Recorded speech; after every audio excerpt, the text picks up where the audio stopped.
Hey everybody, I'm Ashleigh Banfield, and this is Drop Dead Serious. I have got to tell you about a man named Jesse Mack Butler. Remember that name, Jesse Mack Butler, because you're going to hear it a lot. He is 18 years old, and he is from Stillwater, Oklahoma. That is a college town. It's home to Oklahoma State University, which is about an hour north of Oak City if you're driving. Back in March, when Jesse Mack Butler was just 17 years old, he was charged as an adult with a string of sadistic sex crimes against two girls, fellow students at Stillwater High School. One of those girls was choked unconscious and almost died, according to her doctor. Jesse Butler was charged with 10 felony counts in all, and it is important to hear what those counts are, to hear the list of charges that he faced because they were so serious. 2 attempted rapes, 3 charges of rape by instrumentation, which I will leave you to think that through. There's an instrument, there's a rape. That's the charge. 1 count of sexual battery, 1 count of forcible oral. That's a tough one because most people think of that as something from behind. You can think through that charge as something that happened with the mouth. 2 counts of domestic assault and battery by strangulation, and 1 count of domestic assault and battery. And let me be real clear, there were bigger, more widespread charges that the state could have thrown at this person, like attempted murder.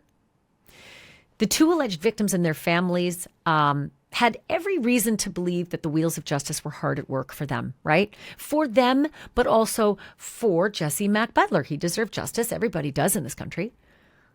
But before I tell you what actually ended up happening, let me tell you why Jesse Mack Butler faced those 10 charges, what he actually did to those girls.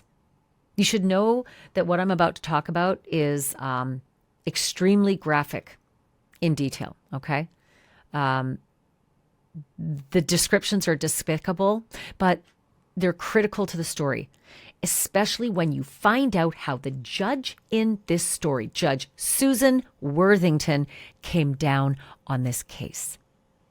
A police affidavit says a girl identified as LS, because she's a minor, dated Jesse Butler for about 3 months starting in January of last year. She was 16 years old at the time. And during that time, this victim said that Jesse Butler repeatedly raped her and attempted to rape her and would strangle her if she refused. The teenage girl actually needed surgery to repair damage that was done to her neck by the strangulation. And her doctor told her that she would have died had that strangulation lasted another 30 seconds. The girl says she gave in to Jesse Mack Butler because he repeatedly threatened to kill her and kill her family if she didn't. A separate affidavit says that in March of that year, last year, Butler took up with another 16-year-old girl identified as only KS. That relationship lasted 6 months. But this teenager said she too was assaulted by Butler, that he was aggressive and violent with her, and says she went along with unwanted sex to avoid being hurt. This victim also said that one time when she did refuse, Butler strangled her and recorded himself doing it, recorded himself strangling her on his phone, strangling her until she passed out. And if you think that this is he said, she said, police later found that actual video on Jesse Mack Butler's phone. So think that through for a sec. He not only strangled someone until she passed out, he thought it would be fun to videotape it. And he did, and they found it. That's called evidence. Jesse Mack Butler pleaded not guilty to everything that he was charged with, and that is his right. But in the coming months, for reasons that I will not pretend to understand, the DA's office struck a deal with Jesse Butler's lawyers to change his status from adult offender to youthful offender. You know where I'm going, right? Needless to say, the families of these two girls, these victims, begged the district attorney not to do that. Begged him, please do not downgrade the charges against this guy the way he'd be treated as an offender. But no matter, in July, a judge signed off. Judge Susan Worthington. Judge Susan Worthington. Remember that name too. She decided, all good. I'll sign off on this. And in August, Jesse Mack Butler changed his plea from not guilty to no contest. And if you watch my podcasts regularly, you know how I feel about the no contest plea, right? It's basically just saying, okay, you got me. Whatever. I'm not pleading to anything, but okay, you got me. That's what no contest means. It also means you have a conviction, right? You still get the conviction. But for whatever reason, the authorities in this story decided he doesn't even need to say he did it. He can just say no contest. What no contest means is that he knew there was ample evidence to convict him and that a conviction would be the result of his no contest plea. By the way, I mentioned there were 10 counts before. Yeah, that was then. But by August, there was one more. And the grand tally took him to 11. If you can believe it, the new charge was for violating a protective order. During all of this, right? A kid is facing 10 felony charges that are sex-related. And there's a protective order against him. And what does he do? He violates it. Because why not, right? Why the hell not? All I can say is that this violation should have been such a motherfucking red flag for somebody, but it wasn't. Because guess what? The very same day that he violated that protective order, he was actually being sentenced to 78 years in prison. Same day. 78 years. Which, you know, sounds like a fitting punishment for someone who nearly kills two different girls and them both repeatedly, right? And cops to it all. But as a youthful offender, which was his new status, Jesse Mack Butler was entitled to special treatment. And just you wait until you hear how special that treatment was. And I'm going to just advise you right now, pour yourself a big, stiff drink. Before I get to that, I want to thank you from the bottom of my heart for helping me, get off the ledge. These stories are so passionate, and I would not be able to do this if you weren't in my community. True crime is important. Victims are important. Talking about things and putting a spotlight on injustice, that's important. And if you weren't here, it wouldn't be happening. So thank you. I also always thank you on behalf of Atlas. Yeah, he's doing what he usually does, having the best naps of his life. Every day he's in the studio with me, and I'm very thankful to that. I'm also really thankful to my sponsors because I couldn't do this without them either. And I have one of my sponsors is Incogni. Let's face it, I cover some of the darkest crimes out there. But let me tell you, some pretty scary stuff is happening quietly behind your screen, too. Your name, your phone number, your home address, all of that is floating out there online, and it ain't because you gave it away. It's because somebody out there sold you. Data brokers are tracking you. They know what you buy. They know what you search. They know what medications you take. They even know where your kids go to school. I am sorry to say. And now with AI, it's sort of like handing a loaded weapon to a scammer. Imposter scams are on the rise. People using AI to fake the voices of friends and family. One phone call, and suddenly you're wiring money to somebody who sounds exactly like your mom or, God forbid, your child. This is pretty chilling stuff. But here's what a lot of people don't know. You have the legal right to make those data brokers delete your info. You do. The only trouble is that doing it yourself could take years. And that's why I use Incogni to do it. They do the dirty work for me. They go straight to these companies and they demand that they remove my personal data, and they'll do it for you too. They even offer a custom plan, unlimited. you flag a site that's exposing your info, and Incogni's privacy team goes right after it directly. So this isn't just peace of mind. This is power, your power. And if privacy matters to you, and it should, do what I do. Go to incogni.com/dropdead, and you can use the code DROPDEAD and get 60% off, which is great, right? Again, it's incogni.com/dropdead, and then use the code DROPDEAD to start taking your data off the market today. Okay, back to the special treatment that Jesse Mack Butler got. A rehabilitation plan. Yeah, that's what they called it, a rehabilitation plan. So 78 years on one side of the ledger as an adult, and a rehabilitation plan on the other side of the ledger. That plan was drawn up by the Oklahoma Office of Juvenile Affairs, and it was presented to the court just last week. Today, it is October the 18th as I'm recording this. This new punishment plan, you ready for this? Oof, it's a doozy. It calls for daily check-ins. Weekly counseling. No. A curfew. Say it ain't so. No social media. When will it end? And are you ready? Here's the big one. 150 hours of community service. You notice what I didn't say there? No jail time. Nothing. 78 years of jail. 150 hours of community service. That's what this was knocked down to. And no social media. No. A curfew. Unless you think that this extraordinary restriction on his life was going to last, forever and ever, amen. No. This new plan was going to stay in effect until Butler turns 19, which is less than a year from now. Here's another kick in the teeth.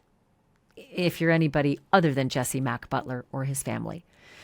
If he complies with this court-ordered rehab for a year and doesn't break any more laws, his record is going to be wiped clean.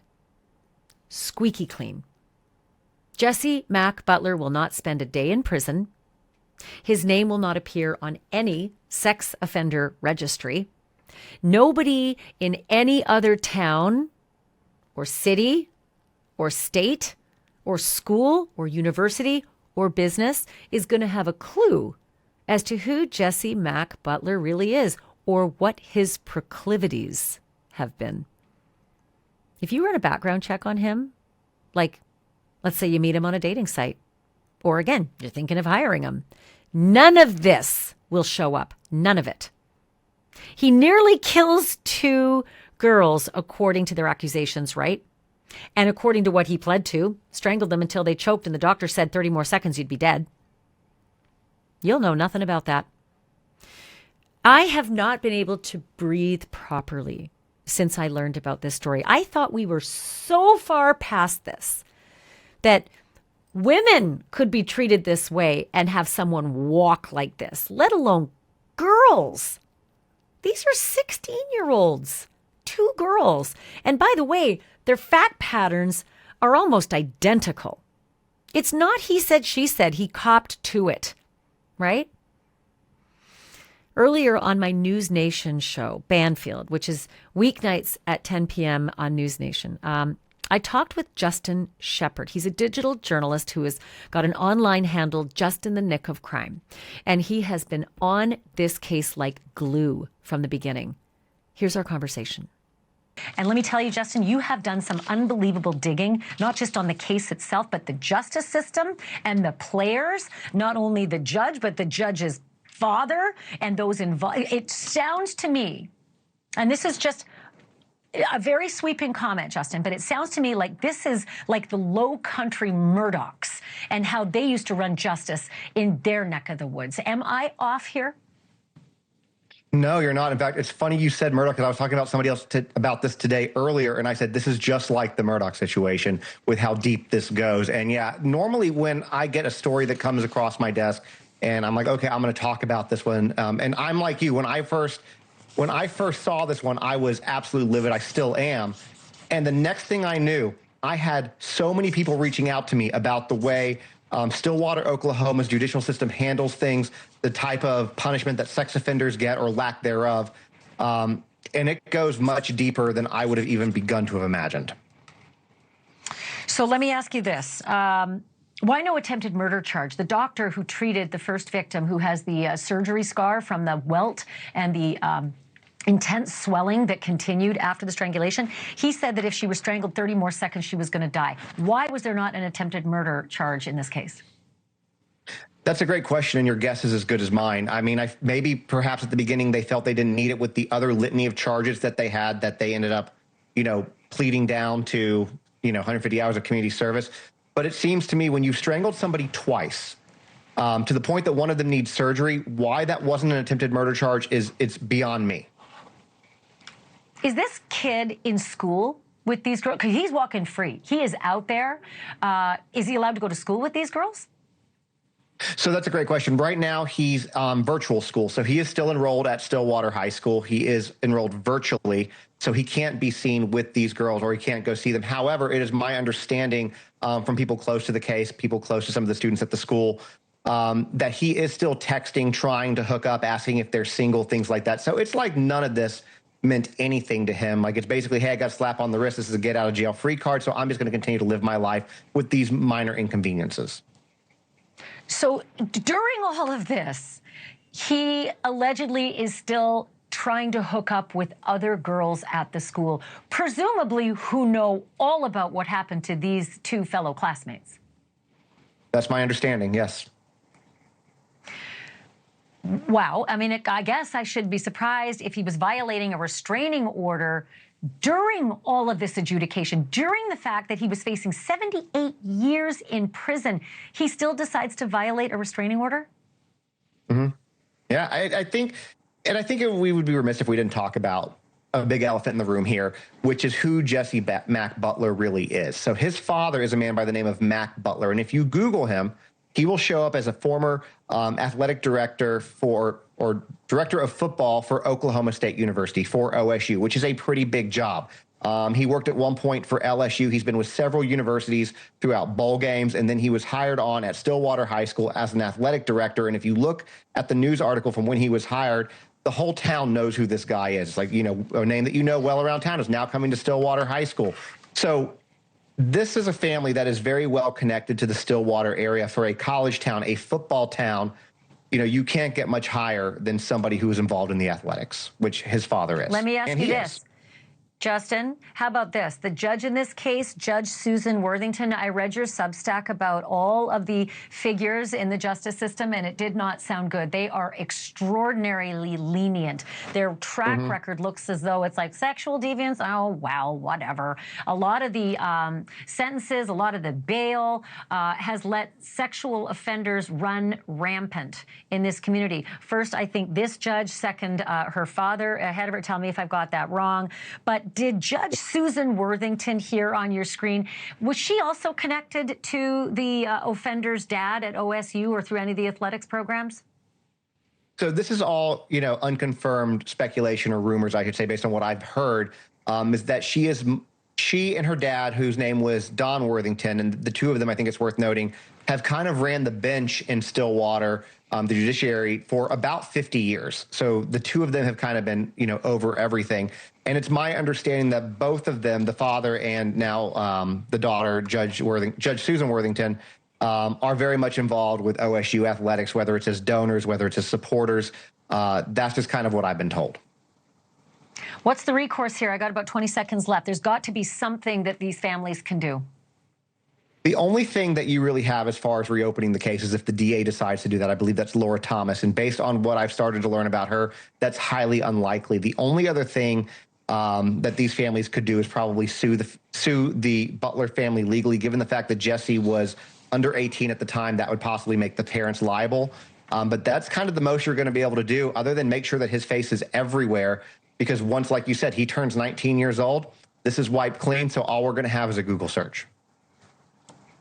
It's just unfathomable. We just had the list of charges up on the screen again, Justin. Disgusting. It's just, again, 11 charges, 10 of them extraordinarily violent. He pled to them. This is not allegations. This isn't he said, she said. These things happened to those girls, and 150 hours of community service and a couple of check-ins and no social media is all he's going to get. It just doesn't seem like this is America, if that's the kind of justice that these families are going to get. Stay on this. There are bad decisions, and then there are incomprehensible decisions.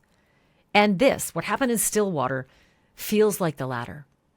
A 17-year-old boy commits a violent, predatory act over and over and over again and cops to it. And walks away with community service and therapy and a curfew. And no Facebook or Instagram or Snap. If that doesn't shake your faith in the system, I don't know what will. But we're going to keep digging on this one, and we're not letting it go. Somebody needs to explain how this happened and who decided that this was actually justice being delivered. Maybe, just maybe, things will turn around in this case. Doesn't look like it, but maybe, just maybe, if enough of us put our foot down, hit the road and hold up a sign, show up at those protests, talk to your lawmakers, talk to your leaders in your communities and say, no. This is 2025, almost 2026. Is this really who we are? Is this really what we're going to do to 16-year-old girls and say, no Facebook? We have the power. We have the vote. We have a voice. And again, it's why I thank you for being in this community with me. Otherwise, I'd just be shouting to a camera by myself. Thank you for letting me tell you this story. Thank you for listening to this story all the way through to the end. My name is Ashleigh Banfield. This is Drop Dead Serious. And remember, I end every podcast, and today, maybe the most serious way. The truth isn't just serious, it's drop dead serious.